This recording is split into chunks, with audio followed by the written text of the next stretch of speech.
Hello everyone! It is, as you can probably tell, the most beautiful, beautiful day here, but for that reason, I don't know where to set up and film. I've got the luxury of so much light, but almost, and I don't want to complain here, but almost, oh yeah, too much light. You can't exactly see where I am and the camera keeps burning out, so I may need to adjust the angles as we go. But I've had a slightly manic morning. I've been running around doing all sorts, kind of lots of admin, lots of boring things, and I have kept just thinking about the time where I can sit down for an hour or two and just do some planty stuff, because I've got so many things that need doing, but also that I really want to do. I've got some fun planty things that I'm looking forward to doing today, so I thought I could just do them with you, and if you've got stuff to do as well, then you could do it along with me. I'm also kind of aware that I look like I'm about to go out on a hike. I'm wearing like factor 50 inside because it is so sunny today. And the reason that I'm using a travel cup is just because recently I have found that it makes me feel more productive. It's kind of like the same principle as putting your shoes on when you're indoors if you need to get things done. I don't know why, it just makes me feel like I can accomplish more. So cheers. But yeah, that is the plan for today's video. But first, if you're new here, hi, my name's Claire and this is Yuli. I make videos all about houseplant care, sharing tips and tricks I've learned over the years to help keep your plants happy and healthy. And yeah, I have made a list of some of the things that I hope to get through today, but there is some pollination type stuff. I want to get into some of my prop boxes because I'm aware I've got things in there that I have been really excited about and I haven't seen in ages. And yeah, just some general kind of repotting, a little bit of rehabbing and just general kind of plant chores. So yes, I hope you enjoy it. Let's get into it.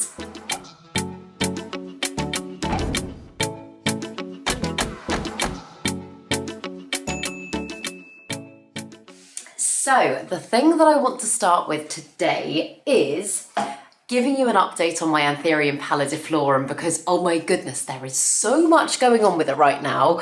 It is up on that shelf up there, and as you can see, it is just ginormous. It's also currently giving me a new leaf, and this has not finished hardening off yet. It's still very much sizing up, and it's doing beautifully, but I'm gonna get it down so I can properly show you what's going on with it.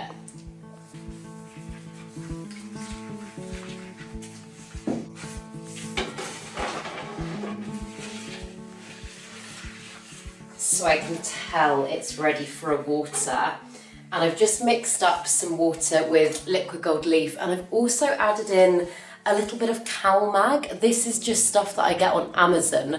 I'm sure there are better CalMags to go for, but this is just kind of cheap and cheerful, and it's basically just, it's great for loads of plants, but it's really good specifically for anthuriums if they are firstly giving you new growth or if they are giving you berries. And let's change the camera angle again so we can see what's going on here. I attempted to pollinate my Anthurium pallidiflorum, I think about 8 weeks ago now, on, if you guys are watching Alan Titchmarsh's Gardening Club, on the episode that was on TV last night at the time this video goes out, I spoke about this plant and my love for this plant.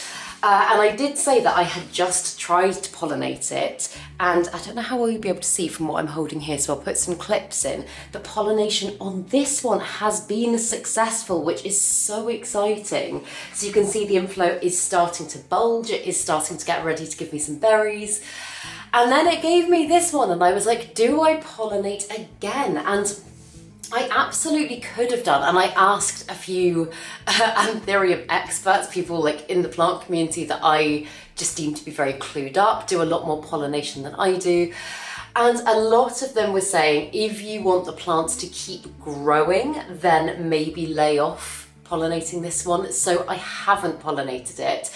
It is, however, now giving me pollen, so I'm going to collect that today, and then hopefully maybe the next time it gives me an inflow, then I can pollinate it.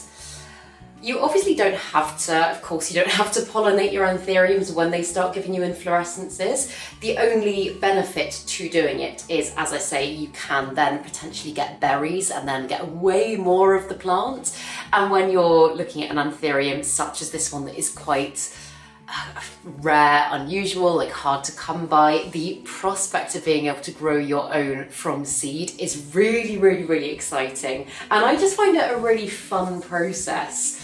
But it's only something that I've really kind of got interested in the last couple of years. Up until that point, I was just like chopping the inflorescences off. I was just letting my plant give me leaves and not worrying about that. And yeah, as I say, if you're not interested in pollinating, I would personally say chop the inflows back. But yeah, I also wasn't sure how this plant was going to get on, because I did transfer it to terracotta quite recently, and anthuriums are a type of plant that typically enjoy lots of airflow. So a lot of you were like, oh God, is that the best decision? And I don't know long term is the answer, but I have found it's made my life a little bit simpler in regards to like keeping on top of watering, which might sound crazy seeing as terracotta draws a lot of moisture from the substrate, but because it changes colour when it's hydrated, it goes quite dark, I can kind of see when there is not enough moisture in the soil, because the terracotta will start to get lighter. So actually, in some ways, it's made my life a little bit easier. And as I say, the plant has seemed happy. It is giving me this beautiful new leaf. I'm not sure if it would have given me this lovely new leaf, or at least the size of this lovely new leaf, if I had pollinated. But yeah, I'm gonna grab my stuff from the freezer and collect the pollen from this one.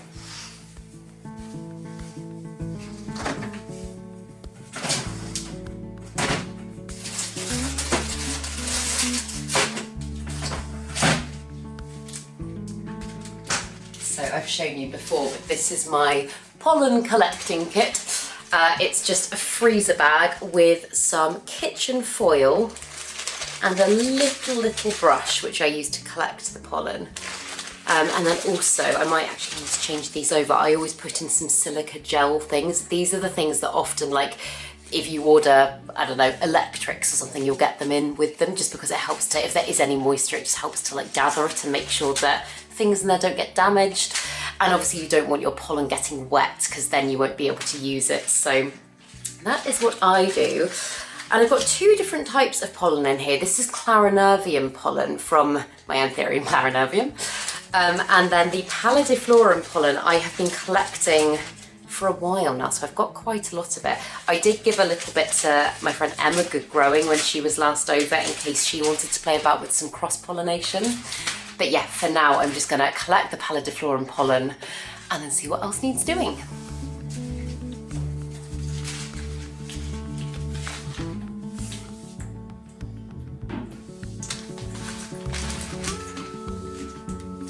So yeah, as I say, just open it up. Oh, in fact, I've just got some pollen on my arm. Don't know if you can see just there, maybe not because the light's not great. But it's producing so much pollen, and you can keep collecting it like literally every single day until the plant finishes. Typically, they usually produce pollen for a week or so. Sometimes it's not quite that long, but yeah, you just want to kind of try and get the inflorescence roughly into the tin foil like that, and then just brush it with the paintbrush. Oh yeah, loads is coming off this.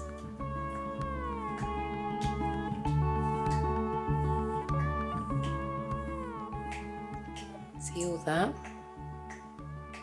And the weird thing that I've noticed as well, and I haven't really noticed it in the past with anthuriums when they've given me inflorescences, but with this one, the last couple of times it's done it, I've had like dark adult thrips. In fact, I took a clip, so I'll put it in so I can show you. Dark adult thrips that have been really close to the base of it. I don't know if that's because because they've been attracted to the stigmatic fluid. I don't know if that's anything to do with it, but yeah, if anyone has any theories about that, let me know, because they haven't been anywhere else on the plant, just in that one area, which I found quite bizarre. But yeah, cool. Oh, I've got loads of pollen there, so I'm going to carefully seal it up again, pop it back in the freezer, and then yeah, the next time I get probably an inflorescence from my Pallidiflorum, but maybe I can try some other cross-pollination. I'm still learning so much about anthurium pollination, and there's still so many questions that I don't have the answer to. For example, my Anthurium vitarifolium, which I'll put a clip in of, that one is currently giving me an inflorescence, and it started producing stigmatic fluid, which basically just means it's time to be pollinated. And because I didn't have any vitarifolium pollen, I did use some Anthurium pallidiflorum pollen. I was like, I've just got it to hand. I can't see that any hybrids of those two plants exist online. So that kind of makes me think it's not possible, but structure-wise, you look at the plants and you think it was possible. So who knows, who knows? Vitarifolium crosses are actually something you don't see that much of. And to be honest, you don't see a huge amount of Pallidiflorum crosses either. I recently found out that the Pallidiflorum and the crystallinum can be hybridized, and I thought that was so cool because they are two anthuriums that just looking at them, you would not think that they could be hybridized because they're so different. But no, the babies it can produce from that are absolutely gorgeous. But yes, I'm gonna actually, this is very awkward, I should have waited until last. I was gonna say I'm gonna leave my Pallidiflorum here to drain now, just because it can take a little while because it's in such a deep pot for all of the water to properly drain off it. I have got a drainage tray up on the shelf that it's on, but I don't want that to completely fill up. So I'm gonna just leave it here for maybe like 15 minutes or so to drain. And in the meantime, let's have a little look in the prop box I've got over here, because I've got a propagation box that I, to be honest, haven't done anything to in such a long time. Oh, that's a lie actually. I took this out when I first moved in here. This is, oh, not looking great, but it's my Philodendron El Choco Red. I really want to, I don't know, I really want to grow this plant beautifully, but it's just one that I haven't had that much luck with. And I do think that perhaps the reason I haven't had the most luck with it is because I tried it at a time where I wasn't able, I don't know, I didn't have the energy to really commit to growing that plant. If that might sound ridiculous to some of you, but like there are plants that sometimes I've brought into my collection, and although I know that I'm probably capable of growing them and I could make them happy, if I'm not in the right headspace or if I don't have the energy to give to that plant, then sometimes they will just go downhill. Touch wood, that hasn't happened since I've moved in here. And I do just feel like maybe a change in environment just came at the right time for me, and it's kind of a more productive space, and it's also very early days. But yeah, this prop box, oh, actually things near are doing really well. Hasn't got a huge amount in here, but everything it has got, I obviously thought was worth keeping. Oh, so this one, Paradrymonia compostyla. This is one that I got at the last London plant swap, I think. Yeah, it was, and in fact it's doing well, but it hasn't grown maybe as much as I would have liked it to. I have been very bad at remembering to turn the grow lights on this box as well, so it's been in a kind of lowish light spot. So actually, oh my god, oh exciting. Actually this probably is quite good growth. Oh my goodness, I've just seen something that is so exciting. So this is my Anthurium Angamacarnum, the one that I was like, I just can't do it, I don't know what's going wrong with it.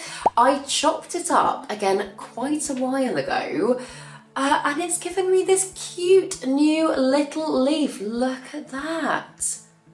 Oh my goodness, again, I'm not sure if this is the best light to be showing you it in. If this light is awful, I will put some clips in, but how gorgeous is that? Okay, maybe, so I haven't tried growing this one since I was at the flat. Maybe it is time to get this one out of the prop box and try again in a new environment. Okay, I'm gonna do it. That's one of the things I'm gonna do today. That was not on the list, but I think I might take it out of the prop box and see if I can get it going in this room environment, because I feel like now is a good time to try again. And it's a beautiful anthurium. I will put a picture on the screen somewhere so that you can see what it looks like when it's big and mature. It's just one that I don't know, I've just found really, really tricky. Oh, and this is very sweet, but I don't really know what I should do with it. I've got a Homelamina aromatica pink diamond. And again, this is another one that I got from the last London plant swap that I went to, and it said at the time, keep propping. I don't think it was rooted. It is very rooted now. I can see huge roots in the side of the cup, and it's got some little pink growth in there, which is very sweet. I just don't, oh, and in fact, just seen a whole other bit of growth coming up there that looks very white. You see the little bit just there? So yeah, I'm not sure what to do with that yet. So I think I might just put it back in the prop box, which I know is not particularly productive, but there are some things that, yeah, I do leave in the prop box for way too long. And that is currently one. And another one that actually is doing really, really well now was another plant swap one.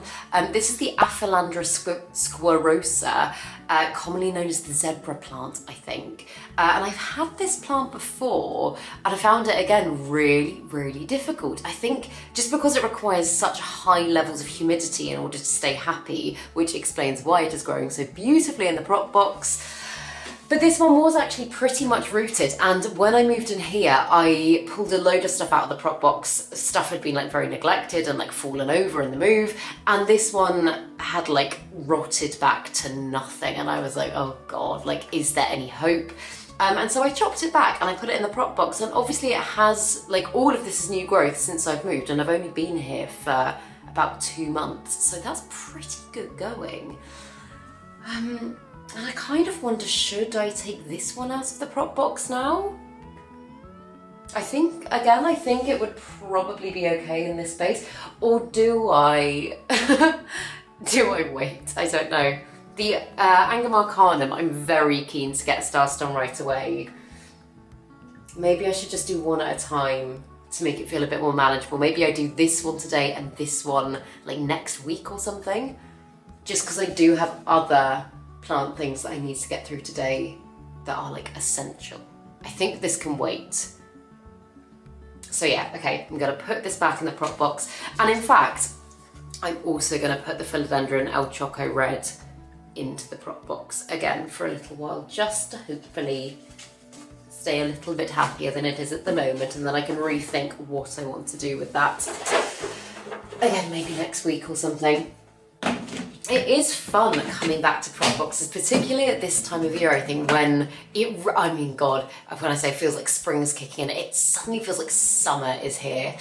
And that is just such a great time with houseplants, when like the weather gets nicer, and I mean any plants at all, but it just feels productive and it feels like a good time to kind of start new things off. We have also been doing quite a lot in the garden as well. I know if you're over on Instagram, you might have seen I've been asking you for lots of IDs on plants and stuff like that. We are very much into filming gardening content as well, and that will hopefully be coming, if not this week, next week. So yeah, I'm so excited to share that with you, because so far I'm absolutely loving it. But okay, I haven't got my potting mat or anything yet, but let's just lift this out and just see what the roots are looking like. And then I'll bring everything through to properly pot it up. Okay, so just first look, it does look like it's got some decent roots, which is good. And I'm trying to think what I was growing this one in before. Part of me is actually kind of tempted to stick with sphagnum moss, just because some of my trickier anthuriums, such as the Magnificum Regal hybrid and stuff like that, I've actually managed to get them going more when I've just kept them in sphagnum moss. So maybe just for the time being I'll do that, seeing as it is happy. Or do I do that? I don't know. I'm definitely going to upsize its container if nothing else, because it's got this big aerial root. Move you over here. Yeah, it's got that big aerial root just there that I think would definitely benefit from being in a bigger container. So yeah, let's do that.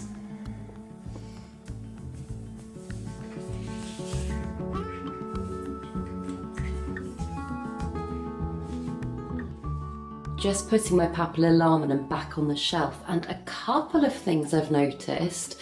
The first one, my Philodendron Spiritus Sancti, which is doing very, very well, but has been quite slow to grow so far, I can see is just about to give me a new leaf.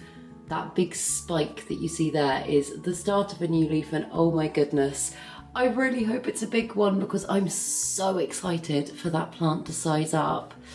And the other thing is my Monstera dubia that is still just hanging here in the middle of the room, in the middle of the ceiling, sorry. I do need to do something with this soon. But look at the roots it's got. They have broken through the cling film. That one just needs to go onto a moss pole now.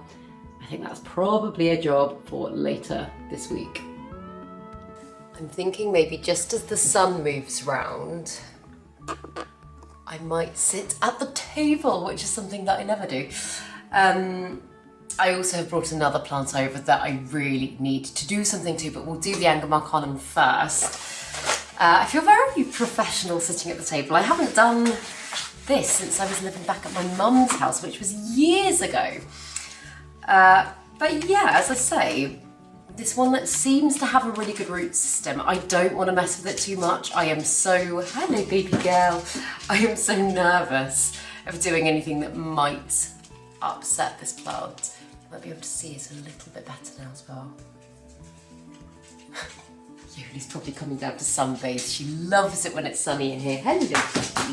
Hi. Hi. Oh my goodness. Oh yes. Hello. Hello. Oh, you're such a sweet girl. Yeah, you are. Yeah, you are. But yeah, I just brought a tower pot, which I thought I could plant this plant quite, not shallowly into, but like not all the way to the top. So hopefully as it grows upwards, then I will be able to just kind of keep layering the moss up. This is, I believe, a climbing anthurium. I don't know if it needs a moss pole, but I think it will probably appreciate one, and I never did that before, so maybe, I was going to say maybe at some point soon I will add that in. This has been in the prop box, or been in a prop box for probably about 6 months, and it's given me one leaf in the prop box. Granted, I know I said it didn't have the best light in there, but it does make me think that maybe I don't need to rush into doing anything for this plant too soon.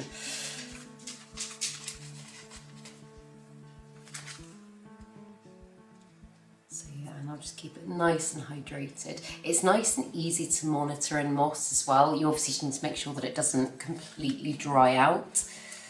I mean, to be honest, if it did, it wouldn't be the end of the world, but I'm going to really try and stay on my A game with this plant and hopefully have much more luck. There are just some types of anthurium that I have struggled so much with, and I really don't want this to be one of them, because I know some of you guys even have said that this is your easiest anthurium, and I'm like, what? That's crazy. But yeah, there we go. Pray for this plant, and hopefully I'll be coming back to you with some positive updates on it soon. Oh, talking of positive updates, before I get on to the next plant, I know I was saying that I was really worried about my variegated Alocasia Sarian because I got it in the post and like all of its leaves went. The main leaf is still there, and look, it's giving me a new leaf, which is so exciting. I can't see any variegation on that leaf at the moment. I mean, if it's not variegated, it's not variegated. At the end of the day, I wanted the Sarian anyway. I'd be a little bit gutted if it didn't have any variegation, but But yeah, we will wait and see. The point is, the plant is growing, which is a good sign, because I was so scared it was just going to keel over and die. But the next plant, this one actually is not doing badly, but it definitely has the potential to do badly if I don't do something to it, is my Alocasia Dragon's Breath, which for the first time in such a long time actually has 2 leaves, which is really exciting. And funnily enough, this happened when I took the plant out of the cabinet. I have just had it in my Millsbo cabinet, which is next to me, for ages and ages and ages, and I decided to mix things up fairly recently, and pretty much I think about 4 days after I took it out of the cabinet, it started giving me new growth. Whether or not that was a coincidence, I'm not sure. But it all looks fine. However, when I look at the bottom of the container, I can see it just looks a little bit sludgy, and I have a feeling the roots, again guys, I'm so sorry, I know this lighting isn't amazing, but yeah, at the bottom it's just looking a little bit sludgy, and the roots do look like they're starting to rot. I think it should probably just be the case of like removing the semi-hydro at the bottom and replacing it with like clean semi-hydro. I think that is all that's going to need doing. But obviously with Alocasia, any kind of rot needs to be treated quickly, because if it spreads to the rhizome, then there is no saving that plant. And this is one of my favourite Alocasias, so I don't want that to be the case. Oh, I feel a bit nervous doing this at this table actually, because this is our fancy dining table. And when we moved in, I was like to Ross, I was like, no, it won't be a planty space. Obviously it is. I might even find some corms in here actually. Ooh, but yeah. Again, I'll put some clips in, but at the bottom, it is so sludgy. So I'm just gonna, yeah, as I brush away the sludginess, I can actually see quite a lot of the roots just coming with it, which is kind of doing my job for me, to be honest. Oh, and I can see some corms as well, which is exciting. Put them to one side.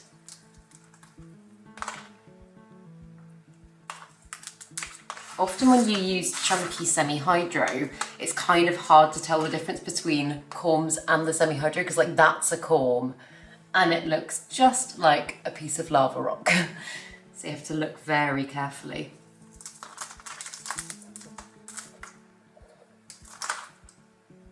Might actually make a little prop box for these corms, because I find that the Dragon's Breath corms actually sprout quite quickly, whether that's just coincidence or not, but the last few, oh my god, huge one there. Oh, look at the size of that. Massive. But yeah, the last few that I've tried to sprout have got roots way quicker than some others that I've had in prop boxes for like double the amount of time. I'm not quite sure why that is. Actually, sometimes removing the corms can help to kind of stimulate growth in your plants, because obviously when they're putting energy into giving you corms, into giving you babies, they're not typically putting as much energy into foliage. So I'm hoping that actually not only will I get more plants from this, I will also, oh my god, there's another one, I will also be helping to stimulate new growth in the mother plant. Okay, I think that's all of the corms. I can't see any more. Oh, no, that's not one. So what I'm gonna do now, as you can see, there's a little bit of black towards the bottom. Most of the bad roots have actually kind of dropped off with the semi-hydro here. I'm just gonna give any like thin, spindly roots a bit of a chop back, and I'm gonna put them to one side because I'll boil up this semi-hydro and try and use it again. The big kind of beefy chunky roots, those are the ones that you want to make sure you can save if possible, but the spindly ones I'm usually not that worried about. So yeah, I'm going to give it a really good chop back.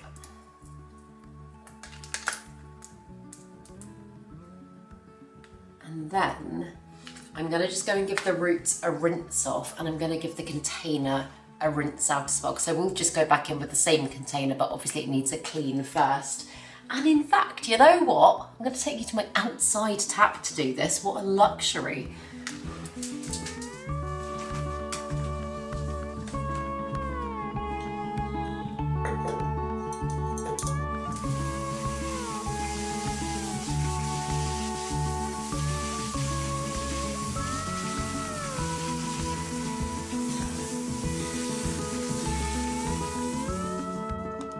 And look at the washing on the line, isn't it adorable?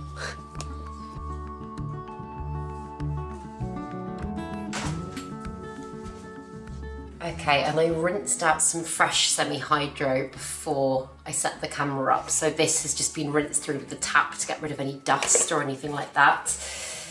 You don't have to do that, but often it does mean that the sludginess, like for example, the sludginess that I was dealing with there at the bottom of the roots, that is classic. That is a classic thing to happen when you don't properly wash the semi-hydro. Whether or not it happened because of that, I can't remember how well I washed it at the time, but it could well be the case.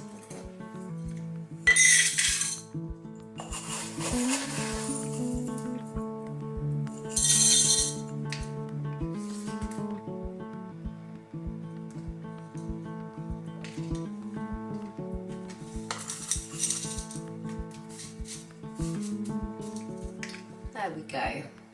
So, as I say, it looks pretty much the same as it did before, but the root system is much happier. I'm just going to fill it a little reservoir, and then I think the plant should hopefully continue to grow beautifully. But yeah, I'm going to just make a little sphagnum moss propagation box for all these corms and show you how I do that. And then actually I have got another alocasia that I need to do a similar thing to, but I think the sun might have moved around enough that we can sit back in there. I kind of hope it has, because I know this is very dark.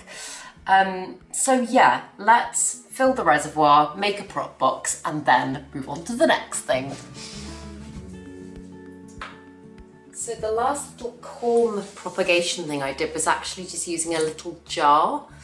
And as you can see, they are starting to sprout, the ones that are in there. I've got one sprouting just there, kind of blend in with the moss, but all of them have rooted and they're doing quite well. And I don't have another jar exactly the same as this, but I do have a gherkin jar that I've just rinsed out. So I think I'm gonna just put some sphagnum moss into this jar, create a little water reservoir at the bottom to contain humidity, and then put some cling film over the top. And I think that will be perfect for these ones. The only thing you then just have to monitor quite carefully with any corm propagation is that the corms don't start to rot, because often if they do start to rot, then it can spread quite quickly and it can spread to the others and you risk losing all of them. So for that reason, sometimes I kind of split them up. I will do like multiple corm propagation boxes, but I think this should be absolutely fine. Should probably take the gherkin label off as well, but do that later. So there we go, I've just put a little drop of water into the bottom of the jar. You see there? It's literally just like a centimetre of water. And as I say, as soon as the cling film goes on top, that will just help to keep the moss really nice and hydrated without it being like saturated or soggy. So then the corms that I've got, they actually, none of them look particularly sludgy or awful, but some of them do have these little kind of like tails on them where they attach, they're kind of like umbilical cords where they attach to the mother plant. Personally, I will just like snap those off. It doesn't, like, you don't have to get it all off, but then I will I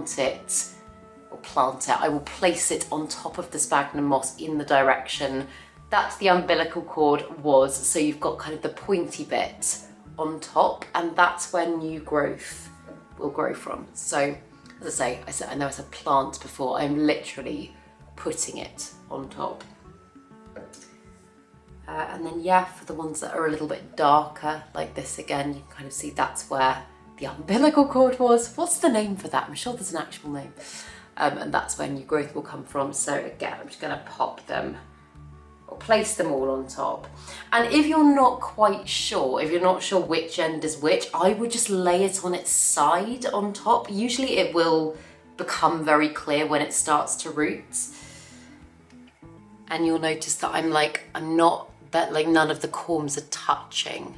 I'm trying to just space them a little bit so that, again, if one of them does start to rot, it won't immediately spread. It will give me a little bit of time. Some of the little corms as well, like this, I don't have a huge amount of faith in this. I'm not saying it couldn't happen, but sometimes when they're that small, it's more unlikely. So just monitor it carefully. But yeah, once I have got all of them in, I'm just going to put some cling film over the top, a little more of a hydrate, seeing as I've got some water here. And then yeah, keep it next to a window or under one of my grow lights. And hopefully in the next few weeks, I should start to see the start of something. At this time of year, when it's a little bit warmer as well, it can be quite quick, or propagations can be quite quick to start rooting. If you're doing this over the winter months, it might take like a month. But yeah, just making sure that you keep an eye on them. And so long as they haven't started to rot, all hope is not lost. So yeah, I think I'm gonna pop these. In fact, I had a little rearrange the other day and I've now got my bird of paradise on that stool over in the corner. And there is a gap underneath the stool. So I think I'm gonna go and put them under that.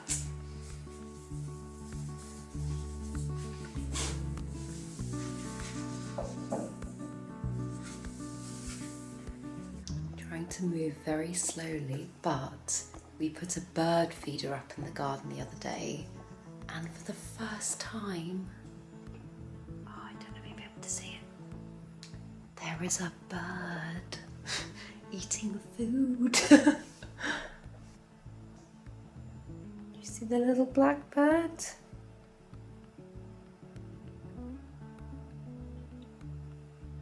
Oh, that is ridiculously exciting. God, I'm getting old, aren't I? But I think the sun should have moved enough now that I might be able to, yeah, there we go. I think I'm gonna do my next alocasia rehab just here. And it is my alocasia mitchellitziana, which I'll bring it over and show you. Yeah, it's just not been doing very well recently, and I actually let its reservoir completely dry out, which I wouldn't usually recommend, but just because, again, I was like, the roots, you know what, they actually are looking a lot better now. Now that they've dried out and I can see them, they're actually looking okay. I was worried they were going to be really sludgy. Oh, okay, now I'm umming and ahhing about what I do for this plant. I think I'm definitely going to give it a wipe down, just because I can see a little bit of damage on some of its leaves, which I suspect might be spider mite related. Yeah, in fact, I can see spider mites. And some people on my Patreon were saying this, I saw on the Discord chat the other day, about when leaves unfurl, and it's actually, again, I'm so sorry, not the best light, but like with a little bit of damage on them. Spin you round. Yeah, it's not like huge damage, but I don't know if you can see, but just here, I can actually see a few spider mites. So, yeah, this leaf is also starting to yellow a little bit. So I'm going to give the whole plant a wipe down. And I said it recently, but I've started mixing up like quite a strong mix of horticultural soap, like at the beginning of the week. And assuming I'm not actually dealing with pests, like for example, I will change the water after I do this. But if I'm just using it for like a precautionary measure, or just to kind of like just give a plant a clean up, then I won't actually change the water. I will just keep it. Just because I think, I don't know, I always just feel like it's a bit of a shame when you mix up a big thing of horticultural soap and then you treat one plant and then you're like, okay, chuck the water away. You're just wasting loads of the product. So yeah, that's what I've been doing, and it seems to have been working pretty well. To be honest, so I'm actually not using anything for pest control at the moment, bar nematodes. I have not got any predatory mite sachets around my house. I probably should, because I have had a few pesty things here or there. But in the since I moved in here, so last couple of months, I have just kind of tried to factor it into my schedule that when I go round and I do all my watering, I do just give as much as I possibly can, a bit of a wipe down. And for that reason, I haven't had any major issues so far. Also, like, although everything looks very like jam-packed behind me, believe it or not, things are actually more spread out than they were at the flat. So I have just got a little bit more breathing space between my plants, meaning that like things aren't spreading quite so quickly. I will obviously now have to check all the plants around this one. However, fortunately, I've got my fishbone cactus next to it and my bird of paradise on the left of it, right of it. And although my bird of paradise has had spider mites before, that's a plant that when it got spider mites, in fact, the infestation was quite bad, and I was like, oh my God, I discovered them, and I was like, how have I not noticed this? This is probably about a year and a half ago, 2 years ago. I gave it one treatment and they were gone, and I was like, amazing. So I'm not too worried. I also wouldn't say that what I'm dealing with here is an infestation. Like, I can just see the tiniest bit of webbing on some of the leaves. I can't actually see anything on this leaf, for example, but I'm just going to treat it all just in case, as a precaution. But yeah, sadly, this time of year, I think as well, because it gets so warm and we've got our windows open and all that sort of stuff, because it's so warm, humidity often drops, and spider mites absolutely love dry air. They love it so much. For that reason as well, actually, when we come into winter and we've got the central heating on, they love that as well. But they do kind of come out in force when it's hot. So yeah, I'm just gonna have to keep a very close eye on things. It's funny though, like some pests do seem to be prone to some environments more than others. Like if you've been on my channel for a while, you might remember me saying when I first moved into my flat, I had never dealt with mealybugs before, ever. I'd been so lucky. And all of a sudden, I was dealing with mealybugs. I was like, it's mealybug galore. And since I've moved in here, funnily enough, I think I've had maybe 1 or 2 mealybugs, like the odd 1 or 2, but like nothing to worry about. And again, although it's very early days and like things could well change, it does just feel like maybe this is an environment that isn't as prone to mealybugs. And I just find that really interesting. I'm like, why is that? Is it that I was, I don't know, walking Yoli in an area that was mealybug prone or something, and I was bringing things in on my clothes? I don't know. One thing I should probably do with this one at some point as well is actually upsize its pot. I could definitely pot that lower. I need to order some more pots. I have actually though got the cupboard of chaos somewhat organised here. I'm gonna do probably like a bit of a houseplant walkthrough in the next week or so and give you an update on loads of things, because I've got so many things that are going on. And when I do, I will give you a little look at the cupboard of chaos as well, because currently it's not chaotic. I'm really trying to stay on top of things, more so than I was at the flat. And for me, it is just easier having a little bit more space to do things. This organisation may not last. It may well just be a hyperfixation that goes out the window and everything goes back to being chaotic. But at the moment, as I say, it's all feeling a little bit more manageable, which is nice. It's such a nice feeling. I'm trying to just do like a little bit every day if I possibly can. Like, again, I was saying this over on Patreon, but like in the mornings here, I'm really trying to get into the habit of like getting up and putting a wash load on. And these are such boring things, I know. But I am definitely the sort of person that if I say to myself, oh, I'll do that later, later becomes days, and then it becomes a pile, like a mental pile of things that I need to get done, and I feel really overwhelmed and I don't know where to start. And so usually if I think of something, I should do it there and then. Doesn't mean I always do it there and then, because I absolutely don't, but I'm trying to get better at that in certain aspects. So yeah, like coming downstairs in the morning, putting a wash load on. Someone said recently, they called it like the basket method or something. And I have found it really, really helpful. Kind of like the same principle. Oh, my coffee's over there now, actually. Kind of like the same principle as what I was saying at the beginning of this video of like putting your shoes on to like stay more productive in the house, or like using a travel mug or whatever. Whatever helps you. But someone was saying about just like carrying a laundry basket around the house with you and using it to like help you organize your life. And I have been doing it. And yeah, I have been finding it helpful. So in the morning, I will usually like, if there's washing to be done, I'll put it in.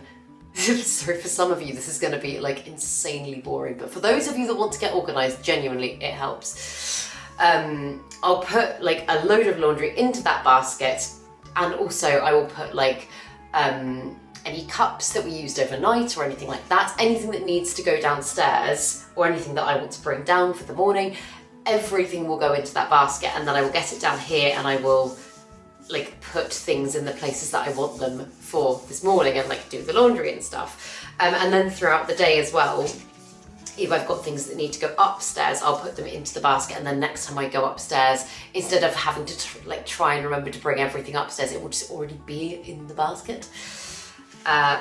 So yeah, that is something that I'm finding really helpful. And also I think because it is the weather's so lovely at the moment, things like having a washing line, it just kind of makes you want to do things like that, because I don't know, it's just kind of like cozy and homey, and it, I don't know, it just makes me feel really good about myself. It often, when I have moments of organisation, it makes me feel like I'm like playing a character in a movie, because it doesn't feel like, I don't know, I always think of like the people that I think of as really organised, people that are really on top of things, and I'm naturally definitely not one of those people. But when I do silly things like, I don't know, keep on top of the household chores and put the washing out, it makes me feel like I can pretend to be that person, and that makes me feel good. So maybe that's another tip, I don't know.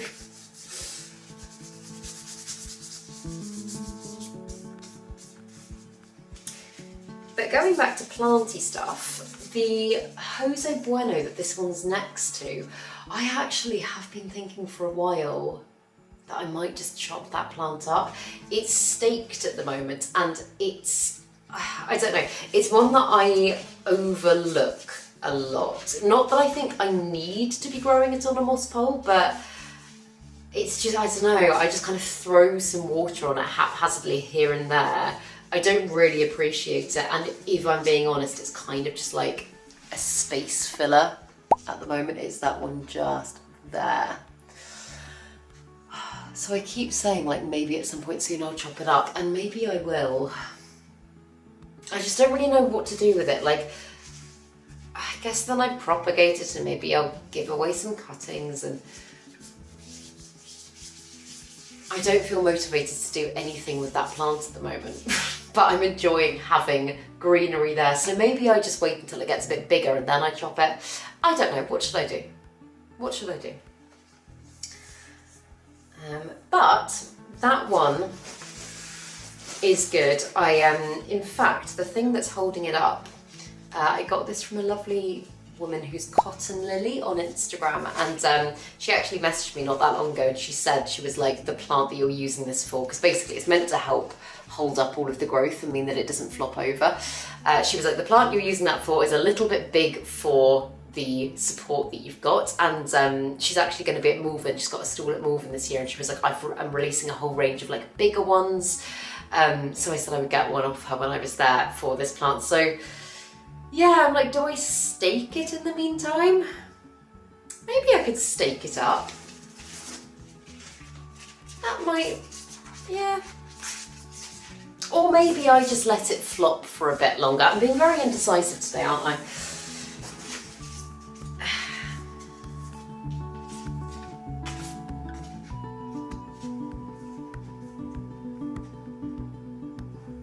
Seeing as Malvern is coming up soon, I think I might just let it stay a little bit floppy for the time being. It will probably also perk up when it's had some water.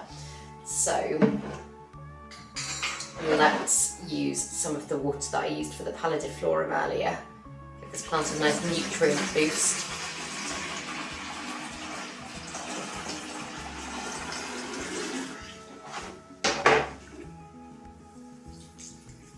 And yeah, obviously if it starts to look bad, I will mix things up sooner, but I think this plant can wait a little bit. I thought the roots were going to be much worse than they actually are, as I say. They do look pretty good.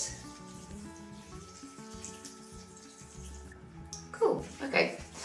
I'm not going to put it back in its spot for the time being, just while I monitor it, because obviously there were some spider mitey issues. I think I might maybe take this upstairs and put it in the bedroom. It is quite nice to be able to actually isolate plants a little bit more now.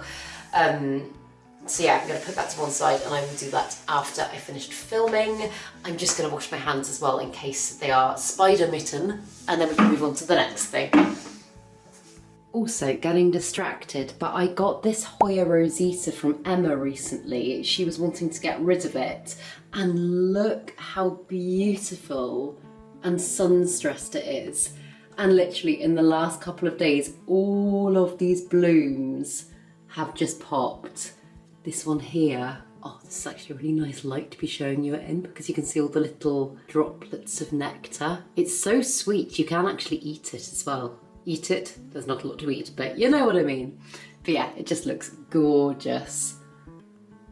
So the next thing on my list, I really want to get this begonia staked and upgraded in pots, because this one I think is a begonia corallina, and I got it as cuttings from Emma, and it's grown amazingly.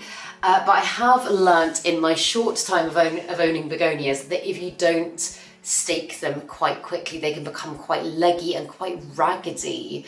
And I've actually noticed that happen with quite a few of my begonias, and it makes me kind of go, oh God, is it worth it to grow you? And I'm really enjoying growing begonias, so I'd like to set this one up to do better things. So I've got some of these stakes, which I use these kind of stakes for literally everything now. You basically can just extend them as time goes on. I prefer using them to bamboo just because they're plastic coated so they don't rot. And yeah, as I say, you can just start with one and then you can just kind of build it up, and they are pretty solid. And the way that I'm currently growing this plant is in no drainage like this, and I am getting on well doing it that way. However, I don't think, a bigger no drainage vessel to be able to do this with. So what I'm kind of thinking is I might use something like a big tower pot, and again I might put a layer of semi-hydro at the bottom, and then I can just keep it in like a, what am I saying, like a drainage tray or something, and fill that up with water and then put soil on top. I feel like this will allow a lot of space for the plant to really size up, and that's what I want. So yeah, that is what I'm gonna do. I'm gonna grab some other bits, such as soil, that I think I will need.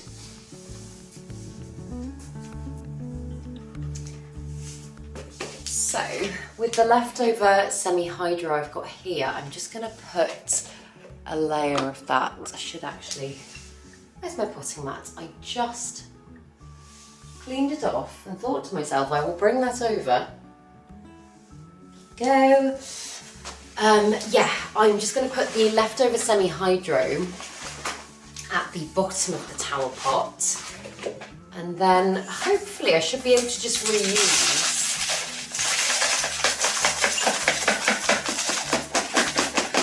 most of what's in here. I'm hoping this should lift out quite easily. Begonia can be so fragile. Oh wow, yeah, that is rooty as anything. It is just holding together. And to be honest, I'm not going to break that up too much. I think that should kind of naturally spread when it's in the bigger container. But there's obviously 1, 2, 3, 4. There's 4 sections of growth here, and this plant gets big. So I might use multiple stakes for the last time as well. I'm just going to move you out of the direct sun because I think this is probably going to be the best place to see.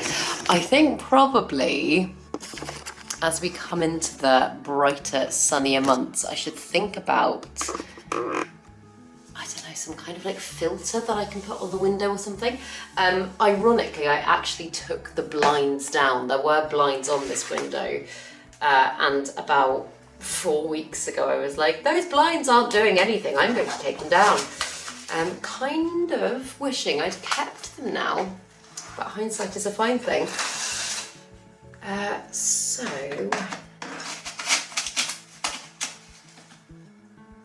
I think I might use 3 stakes to start with. I think that's going to allow me to kind of spread the plant a little bit. I've got some garden Velcro here as well, which I can just tie sections of growth onto. And then, yeah, as I say, as the plant continues to grow, I can extend these poles should I want to.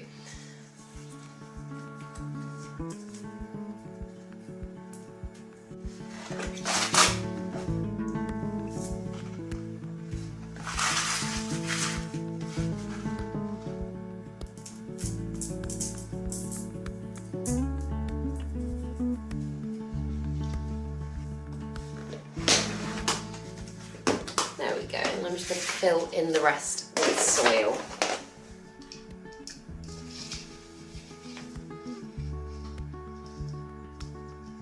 I've got an extremely full container of soil just here. This is a mix of Cybotanica soil and Soil Ninja's base mix. And just because I was trying, again, when I was trying to get organised doing Cupboard of Chaos stuff, I was like, I'm going to mix everything together, and couldn't get the box closed, so I've had to pack it right in. So actually, taking a little bit out is probably a good thing.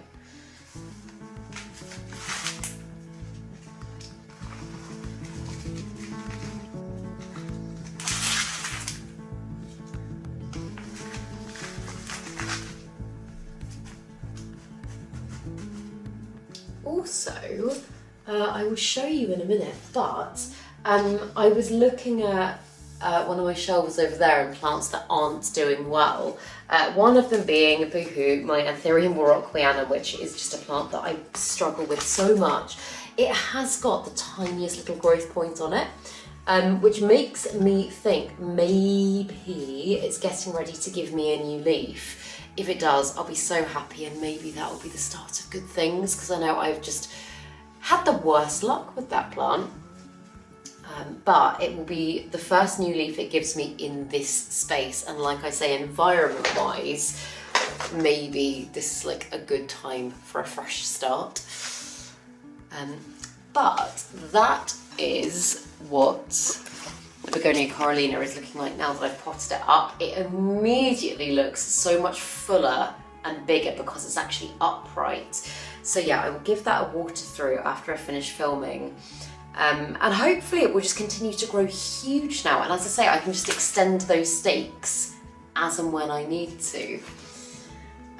But let me show you the Warocqueanum, and let me see if you think there's hope. Yeah, so that's what it's looking like. But if you look at the top there, there's the teeniest, weeniest little spike that I think might be the start of a new leaf. And I'm keeping literally everything crossed because I really, really, really want to be able to grow this plant. So many people have said, why don't you just give up and get another Anthurium? And I'm like, no, I will not be defeated. I really, really want a Warocqueanum, but I want a healthy one. So yeah, I'm going to put it back on its shelf, and I'm going to just try not to get too excited. But I'm trying to think if there's anything else that I desperately needed to do. I think I am happy with what I've got through today. There's always more to be done. There's always more that I could keep going with, but I'm gonna try and, like I was saying earlier, just kind of like break it up throughout the week and try and have a more measured approach. But I really hope you enjoyed this video, and I really hope if you were doing stuff as well, you managed to get lots done. And if you're here in the UK as well, I hope you have a wonderful rest of the week and enjoy the sunshine, because it is just glorious. But yeah, if you did enjoy this video, please make sure to give it a thumbs up, subscribe to my channel, have a lovely day, and I will see you in the next video.